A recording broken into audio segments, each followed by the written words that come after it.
messieurs, bonjour. Les journaux de ce lundi 15 décembre 2025 se sont beaucoup plus intéressés aux arrestations et gardes à vue par rapport aux événements du 7 décembre 2025 et à l'écho de la Cour constitutionnelle. La boussole nous révèle ce matin avec l'actualité plus récente qui ressemble être plus de la dame rumeur. Il révèle que la criette ouvre l'offensive après le coup d'état du 7 décembre et titre à sa manchette « Après le putsch manqué du 7 décembre, la criette déclenche une vaste offensive judiciaire. » À en croire le quotidien, l'heure de riposte a sonné très tôt, 4 jours après la forfaiture. Elle émet déjà des mandats d'arrêt internationaux. Selon les sources proches du journal, les magistrats instructeurs entendent désormais élargir le périmètre de leurs investigations. Matin Info reste dans le même champ lexical avec photo à l'appui et titre « Arrestation et garde à vue de Candide Azanahi et Tchabi Yahi, les raisons et les retombées politiques possibles ».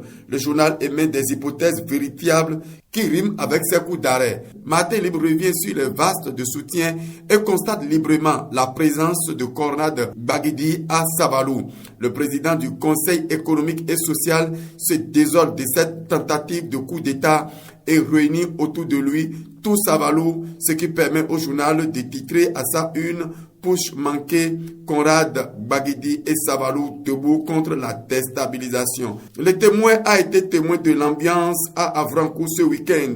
Le journal titre jaune, noir sur blanc, coup d'état déjoué au Bénin. Avrancourt condamne la fermeture, soutient Talon et l'armée béninoise. Le journal de la cité d'Avrancourt relate qu'il a suivi les messages de soutien, de condamnation et de condoléances à l'endroit des autorités victimes des malheureux faits du 7 décembre 2025. Que se passe-t-il à la Cour constitutionnelle? Le témoin confirme que la Constitution de 1990 est révisée et sera promulguée et titre à sa une « Réforme constitutionnelle et institutionnelle au Bénin. La Constitution révisée peut être promulguée selon la Cour constitutionnelle ». Le Télégramme lui emboîte les pas et écrit à sa une « Révision de la Constitution du Bénin, la Cour constitutionnelle a validé le test ». Mediapart Bénin s'interroge avec photo à l'appui sur son site mediapartbenin.bj et écrit « Interpellation de Tchabi Yahi à Cotonou, l'ombre d'un complot d'État plane sur le fils de l'ancien président Boni Yahi ». Le web média précise ce dimanche 14 décembre 2025.